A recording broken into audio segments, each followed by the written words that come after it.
독일의 기술력이 한국보다 뛰어나다고요? 천만의 말씀입니다. 베를린 산업혁신 컨퍼런스장에 울려 퍼진 이 한마디가 전 세계 산업계에 파장을 일으켰습니다. 독일의 전통 있는 제조업체의 수석 엔지니어가 한국의 디지털 제조 혁신을 극찬하면서 시작된 이 소동은 유럽 전역의 제조업계를 뒤흔들었는데요. 특히 우리가 자부심을 가지고 있던 독일의 제조업이 한국에 비해 20년은 뒤처져 있다는 그녀의 발언은 독일 현지 언론들의 뜨거운 관심을 받았습니다. 3대째 이어온 독일의 전통 있는 엔지니어 가문 출신인 엘리자가 공개적으로 한국의 우수성을 인정한 것에 대해 독일 산업계에서는 격렬한 찬반 논쟁이 이어졌습니다. 더욱 흥미로운 것은 1년 전만 해도 그녀가 한국행을 거부하며 굳이 아시아까지 가서 배울 게 있을까요? 라고 말했던 인물이라는 점입니다. 도대체 무엇이 그녀의 생각을 180도 바꾸어 놓았을까요? 1년간의 한국 파견 근무 동안 그녀가 경험한 충격적인 진실, 지금 바로 시작합니다. 잠깐만요.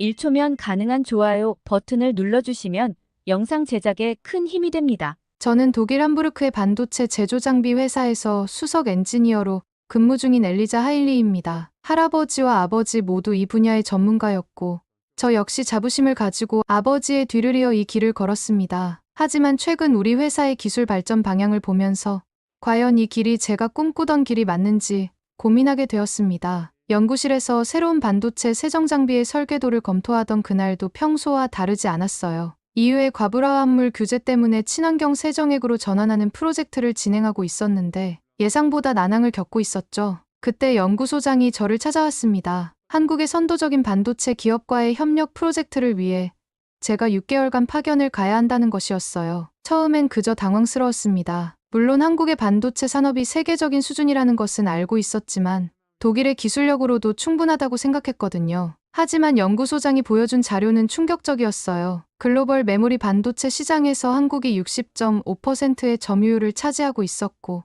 우리가 고민하던 친환경 세정 기술은 이미 상용화 단계였다는 거죠. 우리 회사는 실제로 심각한 위기에 직면해 있었습니다. EU의 환경 규제는 갈수록 엄격해졌고 숙련된 인력은 턱없이 부족했죠. 게다가 예산 동결로 신규 투자마저 지연되고 있었어요. 그동안의 실적 하락과 주요 고객사들의 이탈은 우리의 현실을 더욱 냉정하게 보여주고 있었습니다. 하룻밤의 고민 끝에 저는 파견을 받아들였어요. 3대째 이어온 우리 가문의 기술연구소에서 그 명성을 지켜내야 한다는 책임감이 제 선택에 큰 영향을 미쳤죠. 그 순간만 해도 이것이 새로운 시작이 될 줄은 전혀 몰랐습니다. 파견을 앞둔 마지막 날, 아버지는 의미심장한 말씀을 하셨어요. 세상이 변하고 있단다. 우리의 자부심도 이제는 변화가 필요할지 모르겠구나. 그때는 그 말씀의 의미를 정확히 이해하지 못했어요. 하지만 지금 생각하면 아버지는 이미 알고 계셨던 것 같아요. 우리가 맞이하게 될 거대한 변화의 물결을요. 서울행 비행기를 타기 전 제 책상 위에는 여전히 해결하지 못한 친환경 세정 기술의 설계도가 놓여 있었습니다. 그때는 몰랐죠. 제가 찾던 답이 8,500km 떨어진 곳에 있다는 사실을요. 그리고 그곳에서 마주하게 될 깨달음이 제 모든 확신을 뒤흔들어 놓으리라는 것도요. 인천공항에 도착한 순간부터 한국은 저에게 충격의 연속이었어요. 공항에서 회사까지 이동하는 동안 마주한 모든 것이 디지털화되어 있었죠. 심지어 택시 안에서도 실시간으로 교통 정보가 업데이트되는 디스플레이를 보며 너무 놀랐어요. 하지만 진짜 충격은 그 다음날 시작됐죠. 한국의 선도적인 반도체 공장을 처음 방문했을 때의 그 순간을 잊을 수가 없습니다. 입구에서부터 모든 시설이 완벽하게 자동화되어 있었고 중앙통제실에서는 전체 공정이 실시간으로 모니터링되고 있었죠. 우리 회사에서는 아직도 수작업으로 처리하는 공정들이 여기서는 모두 자동화되어 있었어요. 특히 제가 연구하던 친환경 세정 공정은 이미 완벽하게 가동되고 있었습니다. EU의 과부하 환물 규제 때문에 몇 달째 고민하던 문제를 그들은 이미 해결하고 있었던 거죠. 생산관리 시스템을 통해 모든 공정이 실시간으로 제어되고 품질 관리까지 자동으로 이루어지는 모습은 충격 그 자체였어요. 더욱 놀라운 것은 물류 시스템이었습니다. 전체 공장이 하나의 유기체처럼 움직이고 있었어요. 원재료가 들어오는 순간부터 완제품이 출하되는 순간까지 모든 과정이 실시간으로 추적되고 관리되었죠. 우리가 일주일에 한 번 확인하는 재고 현황을 여기서는 실시간으로 파악하고 있었습니다. 처음 며칠간은 이 모든 것이 비현실적으로 느껴졌어요. 독일에서 자부심을 가지고 있던 우리의 기술이 여기서는 이미 구식이 되어 있었으니까요. 특히 우리가 수동으로 처리하는 많은 공정들이 여기서는 AI 시스템으로 자동 처리되는 것을 보며 독일의 기술력이 뒤처지고 있다는 현실을 직시할 수밖에 없었습니다. 한국 엔지니어들의 일하는 방식도 달랐어요. 문제가 발생하면 즉시 해결팀이 꾸려지고 실시간으로 데이터를 분석하며 해결책을 찾아갔죠. 독일에서라면 며칠이 걸릴 의사결정이 여기서는 몇 시간 만에 이루어졌습니다. 이런 충격적인 경험 속에서 제 머릿속을 스쳐 지나간 것은 아버지의 말씀이었어요. 세상은 변하고 있다는 그 말씀이 이제야 이해가 되기 시작했습니다. 우리가 자부심을 가지고 지켜온 전통이 어쩌면 이제는 우리의 발목을 잡고 있는 건 아닐까 하는 생각이 들었죠. 첫 주가 끝나갈 무렵 저는 제 노트북을 펼쳐 독일 본사의 첫 번째 출장 보고서를 작성하기 시작했습니다. 하지만 어떻게 보고해야 할지 막막했어요. 우리가 자랑스럽게 여기던 기술력이 여기서는 이미 과거가 되어버린 현실을 과연 어떻게 전달해야 할지 막막했습니다. 독일로 첫 번째 보고서를 보낸 후 반응은 예상대로 냉담했습니다. 현실을 있는 그대로 전달했음에도 본사의 고위 임원들은 제가 지나치게 과대 포장하고 있다며 의심의 눈초리를 보냈죠. 사실 이해가 됐어요. 우리는 그동안 독일의 인더스트리 4.0을 자랑스럽게 여겨왔으니까요. 하지만 현실은 달랐습니다. 실제 데이터를 살펴보면서 더욱 큰 충격을 받았어요. 한국은 이미 메모리 반도체 분야에서 세계 시장 점유율 2위를 차지하고 있었고 우리 독일은 반도체 생산보다는 수입에 의존하고 있었거든요. 기계공학 강국이라는 자부심이 오히려 발목을 잡고 있었던 거죠. 특히 스마트 팩토리 분야에서 큰 차이를 발견했습니다. 우리는 지멘스의 암베르크 공장을 자랑스럽게 생각했지만 그건 하나의 사례에 불과했어요. 반면 한국은 정부 주도로 제조업 전반에 걸쳐 스마트 팩토리를 확산시키고 있었죠. 환경 규제 대응에서도 차이가 났습니다. 독일은 환경 규제를 혁신의 기회로 삼으려 노력했지만 실제 기술 적용 면에서는 한국이 한 발 앞서 있었어요. 한국 기업들은 이미 규제를 넘어선 기술들을 개발하고 있었습니다. 그때 마침 독일에서 충격적인 뉴스가 들려왔습니다. 연방헌법재판소의 판결로 반도체 산업 투자 예산이 동결되었다는 소식이었어요. 주요 글로벌 반도체 기업들의 독일 공장 건설 계획마저 지연될 수 있다는 전망이 나왔죠. 이러한 소식을 접하며 독일 반도체 산업의 현주소를 더욱 실감하게 되었습니다. 한국에서의 근무가 2달째로 접어들면서 우리가 직면한 문제들이 더욱 선명하게 보이기 시작했어요. 독일의 반도체 산업은 단순히 기술력의 문제만이 아닌 구조적인 위기에 직면해 있었던 거죠. 숙련된 인력은 부족했고 글로벌 공급망의 불안정성은 생산에 직접적인 영향을 미치고 있었습니다. 하지만 이러한 위기 속에서도 희망을 발견할 수 있었죠. 한국의 시스템을 연구하면서 우리가 나아가야 할 방향이 보이기 시작했어요. 단순히 기술을 따라잡는 것이 아니라 우리만의 강점을 살리면서 디지털 혁신을 이뤄내야 한다는 것을 깨달았습니다. 어느 날 저녁 연구소에서 늦게까지 일하다 문득 창밖을 바라보았어요. 반도체 공장의 불빛이 마치 별처럼 반짝이고 있었죠. 그때 든 생각은 우리가 직면한 이 모든 도전 과제들이 어쩌면 새로운 기회가 될 수 있다는 것이었습니다. 독일의 정밀 기계 기술력과 한국의 디지털 혁신이 만나면 우리는 완전히 새로운 무언가를 만들어낼 수 있지 않을까 하는 생각이 들었습니다. 그날 밤 퇴근길에 마주친 청소 아주머니가 건넨 따뜻한 차 한 잔을 마시며 생각했습니다. 독일에서는 상상도 못했던 일이죠. 이렇게 작은 것부터 다른 한국은 어쩌면 우리에게 기술, 혁신 이상의 것을 가르쳐주고 있는지도 모르겠다는 생각이 들었습니다. 한국 생활이 한 달을 넘어가면서 낯선 환경에 조금씩 적응해가고 있었습니다. 매일 아침 연구소에 출근하면서 마주치는 젊은 엔지니어들의 에너지는 여전히 놀라웠어요. 제가 조사한 바로 한국산업통상자원부의 통계에 따르면 매년 5%의 인력이 더 필요하다고 하는데 현장에서 보니 그 이유를 알 것 같았죠. 처음에는 그들의 업무 방식이 무질서해 보였어요. 회의실에서 격렬한 토론이 오가다가도 금세 웃음소리가 들리고 늦은 밤까지 작업하다가도 다음날 아침이면 어김없이 활기찬 모습으로 나타났죠. 독일에서의 체계적이고 차분한 분위기와는 너무나 달랐습니다. 특히 20대 초반의 젊은 엔지니어들과 일하는 것은 제게 큰 도전이었어요. 그들에게 디지털 기술은 마치 모국어처럼 자연스러웠고 새로운 시스템을 받아들이는 속도는 믿을 수 없을 정도로 빨랐죠. 독일에서라면 최소 일주일은 걸릴 설계 변경이 여기서는 하루 만에 이루어지는 경우도 있었습니다. 때로는 그들의 속도를 따라가지 못해 좌절감을 느낄 때도 있었어요. 제가 신중하게 검토하고 있는 동안 그들은 이미 3가지 다른 방안을 시도하고 결과를 도출해냈으니까요. 처음에는 이런 방식이 위험하다고 생각했지만 시간이 지날수록 그들의 빠른 실패, 빠른 학습 방식에서 새로운 가능성을 보게 되었습니다. 우리 팀의 프로젝트는 전통적인 방식과 애자일 방식이 혼합된 형태로 진행됐어요. 처음에는 이해하기 어려웠지만 빠른 실행과 즉각적인 피드백을 통한 개선이 얼마나 효율적인지 점차 깨닫게 됐습니다. 실수를 두려워하지 않는 그들의 태도는 완벽주의에 길들여진 제게 신선한 충격이었죠. 현장의 분위기도 달랐어요. 2031년까지 30만 명이 넘는 인력이 필요하다는 전망 때문인지 모든 사람이 끊임없이 새로운 것을 배우고 도전하고 있었습니다. 심지어 퇴근 후에도 자발적인 스터디 그룹이 곳곳에서 열렸죠. 처음에는 그들의 열정이 과하다고 생각했지만 시간이 지날수록 그 에너지가 저도 모르게 전염되는 것을 느꼈어요. 덕분에 프로젝트도 빠르게 진전되었죠. 새로운 친환경 세정 시스템 설계는 예상보다 훨씬 앞당겨졌고 테스트 결과도 좋았습니다. 하지만 이런 변화의 속도가 오히려 새로운 고민을 안겨주었어요. 빠른 속도로 진행되는 혁신이 독일의 전통적인 방식과 충돌하면서 예상치 못한 갈등이 시작됐습니다. 매주 진행되는 본사와의 화상회의는 점점 더 긴장된 자리가 되어갔어요. 왜 기존의 검증된 방식을 바꾸려 하는가?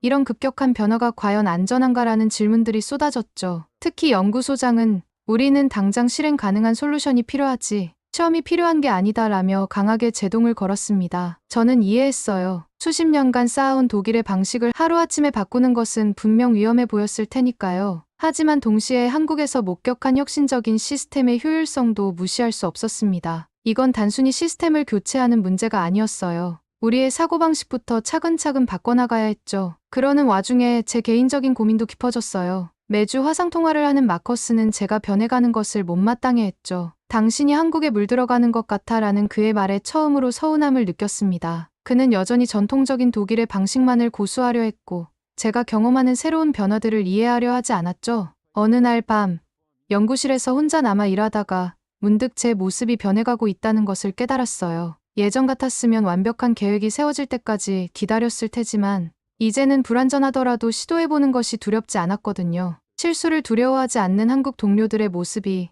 어느새 제게도 영향을 주고 있다는 것을 깨달았습니다. 그날 밤 마커스에게서 온 메시지를 한참 동안 들여다보았어요. 언제 독일로 돌아올 거야? 라는 짧은 질문이었죠. 하지만 저는 답장을 보내지 못했어요. 제가 돌아갈 독일이 더 이상 예전의 그 독일이 아닐 것 같더군요. 지금 생각해보면 그때 변한 건 독일이 아니라 제 자신이었던 것 같아요. 그렇게 한국에서의 시간이 지나갈수록 매일 아침 거울 속에서 조금씩 달라지는 제 모습을 발견했어요. 완벽을 추구하던 독일의 엔지니어에서 도전을 두려워하지 않는 새로운 모습으로 변해가고 있었죠. 그런 제 변화가 두렵기도 했지만 한편으로는 설레기도 했어요. 10만 명이 넘는 한국의 반도체 산업 인력들 속에서 저는 독일 기술의 새로운 가능성을 발견하고 있었으니까요. 그제서야 저는 깨달았답니다. 마커스의 말처럼 제가 한국에 물들어가는 것이 아니라 오히려 더 넓은 세상을 보게 된 것이라는 거요. 때로는 익숙한 것들을 내려놓아야만 새로운 것을 배울 수 있다는 진리를.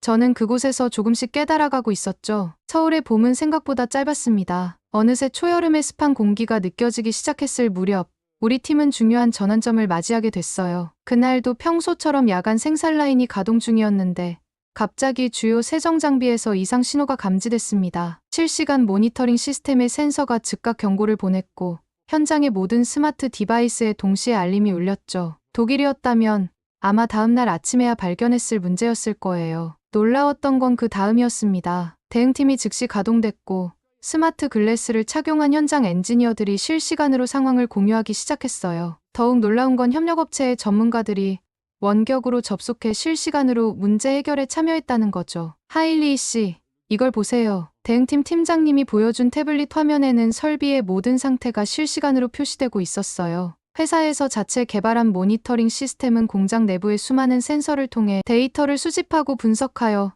문제가 발생하기 전에 미리 예측할 수 있게 해준다고 했습니다. 그날 밤 저는 처음으로 한국의 스마트 팩토리가 가진 진정한 힘을 이해하게 됐어요. 이건 단순히 자동화된 시스템이 아니었습니다. 실시간 데이터 수집, AI 기반 분석, 협력업체와의 즉각적인 정보 공유. 이 모든 것이 유기적으로 연결되어 하나의 생명체처럼 작동하고 있었죠. 며칠 뒤 독일 본사와의 화상회의에서 저는 처음으로 강하게 주장을 했습니다. 우리도 이런 실시간 모니터링 시스템을 도입해야 한다고요. 처음에는 회의적인 반응이 대부분이었지만 제가 직접 경험한 그날 밤의 일을 상세히 설명하자 분위기가 조금씩 바뀌기 시작했습니다. 그리고 그즈음 마커스에게서 결별을 통보받았습니다. 이상하게도 마음이 그리 아프지 않았어요. 오히려 이제야 제가 가야 할 길이 선명하게 보이는 것 같았죠. 제가 본 것은 단순한 기술의 차이가 아니었습니다. 이건 미래를 바라보는 관점의 차이였어요. 늦은 밤, 연구소에서 마지막 점검을 마치고 나오는데 팀장님께서 따뜻한 커피를 건네줬어요. 기술은 사람을 위한 거예요. 우리가 만드는 이 모든 시스템도 결국은 누군가의 삶을 더 나아지게 만들기 위한 거죠. 그의 말은 제 마음속 깊이 새겨졌습니다. 그동안 저는 기술만 바라보고 있었지만 이제는 그 기술이 만들어내는 변화의 가치를 보기 시작했으니까요. 그날 본 서울의 야경이 유난히 반짝여 보였습니다. 그 불빛들 하나하나가 마치 우리가 만들어가는 혁신의 순간들처럼 느껴졌어요. 진정한 혁신은 완벽한 계획에서 시작하는 것이 아니라 끊임없는 도전과 빠른 개선의 반복 속에서 탄생한다는 것을 알게 되었죠. 깊어가는 여름밤, 제 인생의 가장 큰 도전이 찾아왔습니다. 한독협력 프로젝트의 리더로 발탁된 거예요. 당신의 새로운 시각이 이 프로젝트에 꼭 필요합니다라며 박 이사님이 건넨 제안이었습니다. 한국 파견 기간 동안 제가 보여준 적응력과 이해도를 높이 평가했다고 했어요. 처음엔 두려웠습니다. 지금까지는 한국의 시스템을 배우는 입장이었지만 이제는 제가 직접 양국의 기술과 문화를 융합해내야 했으니까요. 더구나 독일로 돌아가 본사의 동료들을 설득해야 한다고 생각하니 부담이 컸죠. 하지만 더 이상 완벽한 계획만을 기다리고 있을 순 없었어요. 이제는 제가 직접 도전하고 개선해 나갈 차례였습니다. 가장 시급한 문제는 예산이었습니다. 독일 연방헌법재판소의 판결로 반도체 산업 예산 배정이 조정되면서 우리의 디지털 전환 계획도 전면 수정이 불가피했죠. 하지만 이미 저는 한국에서 배웠어요. 제한된 자원 속에서도 혁신은 가능하다는 것을요. 선택과 집중 전략을 적용하기로 했습니다. 글로벌 공급망 문제는 더욱 심각했어요. 특히 첨단 소재와 화학물질의 수급이 불안정했고 이는 생산 일정에 직접적인 영향을 미쳤습니다. 독일 본사에서는 전통적인 방식대로 대량의 재고를 비축하자고 했지만 저는 다른 제안을 했어요. 한국에서 배운 실시간 재고 관리 시스템을 도입하자고요. 데이터 기반의 예측 시스템으로 재고를 최적화하고 공급망 리스크를 최소화할 수 있다는 걸 확신했거든요. 인력 문제도 심각했습니다. 독일 정부가 이민법 개정을 통해 해외 인재 유치에 나섰지만 당장의 해결책이 되진 못했어요. 저는 한국에서 경험한 원격 협업 시스템을 제안했습니다. 물리적으로 한 공간에 있지 않아도 전 세계의 전문가들과 실시간으로 협업할 수 있는 시스템을 구축하자고요. 본사의 고위 임원들은 처음엔 난색을 표했지만 한국에서의 성공 사례를 하나하나 설명하자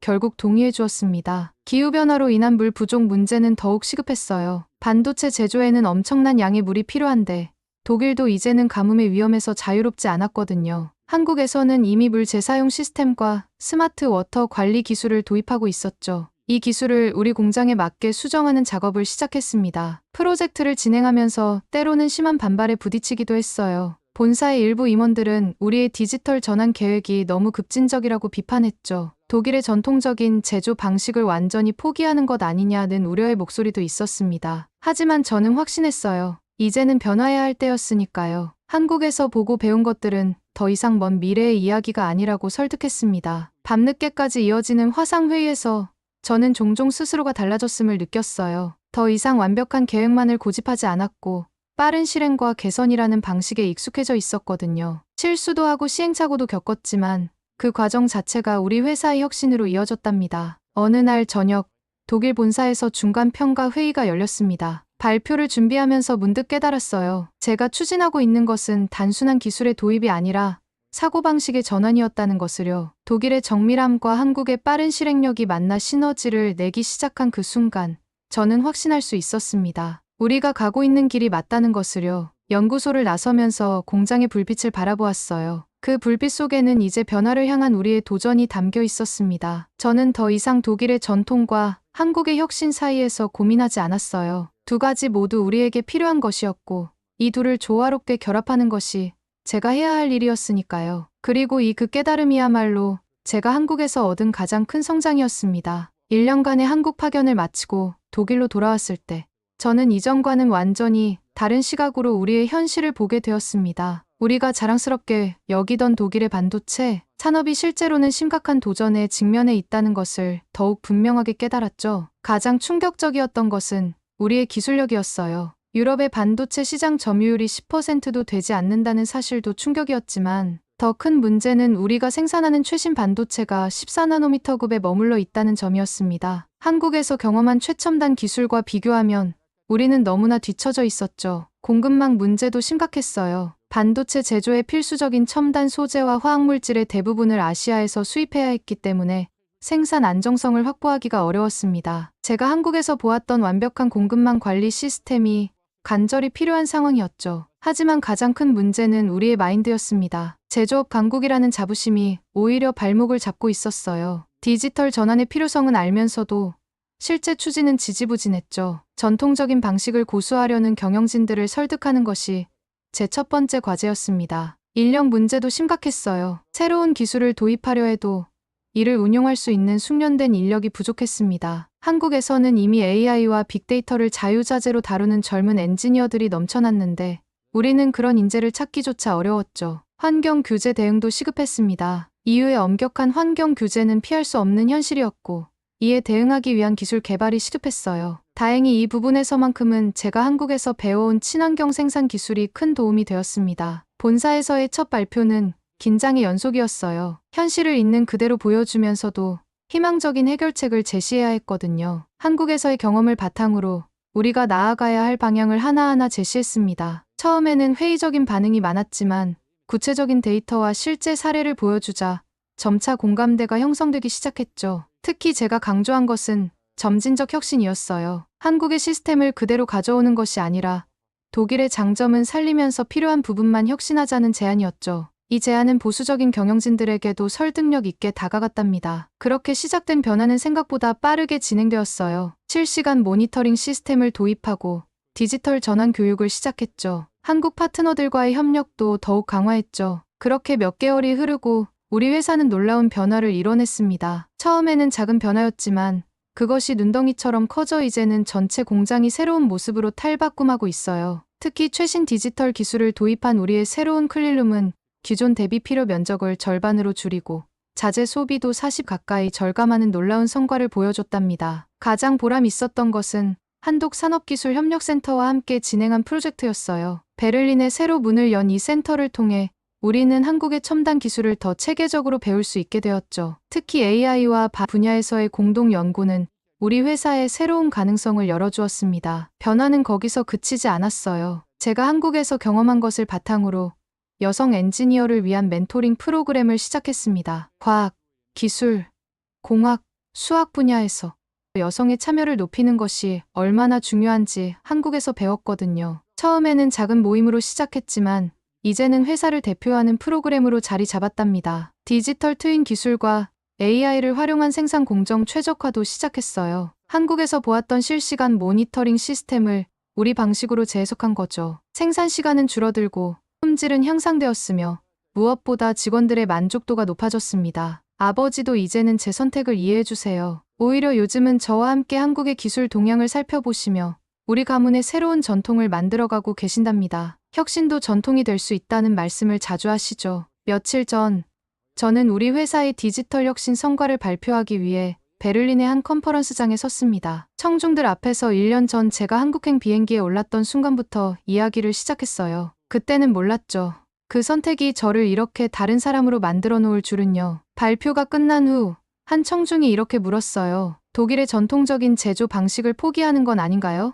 저는 미소를 지으며 대답했어요. 아니요. 우리는 전통을 버린 것이 아니라 새로운 전통을 만들어가고 있습니다. 정밀함과 완벽함이라는 독일의 가치에 한국의 혁신과 속도를 더한 새로운 전통이요. 이제 매일 설레는 마음으로 회사에 출근합니다. 오늘 또 어떤 도전이 기다리고 있을지 기대되면서 이런 변화가 가능하도록 이끌어준 한국의 모습을 떠올리게 돼요. 한국에서 배운 것들을 본받아 저도 더 나은 미래를 만들어가고 싶습니다. 긴 제 이야기 들어주셔서 감사합니다. 오늘은 독일의 전통 있는 엔지니어, 가문 출신 엘리자 씨의 사연을 들어보았습니다. 한국의 앞선 반도체 제조 기술과 스마트 팩토리 시스템을 통해 글로벌 디지털 혁신을 선도하는 우리나라의 위상을 다시 한번 확인할 수 있었던 시간이었습니다. 특히 실시간 모니터링 시스템과 신속한 문제 해결 능력, 빠른 의사결정 문화는 독일의 전통적인 제조 방식에 신선한 충격을 주었다는 점이 인상적이었는데요. 한국의 디지털 전환 노하우가 독일의 제조업 혁신을 이끌어낸 것처럼 앞으로도 우리나라의 기술력이 세계 산업 발전에 어떤 영향을 미칠지 기대가 됩니다. 여러분은 한국의 스마트 팩토리와 디지털 혁신에 대해 어떻게 생각하시나요?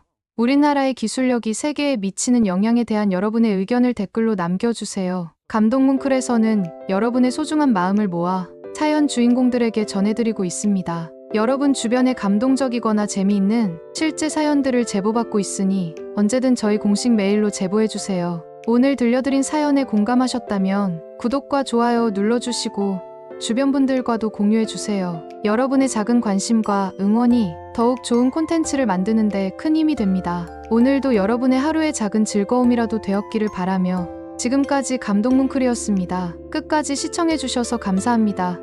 다음에 더 감동적인 사연으로 찾아뵙겠습니다.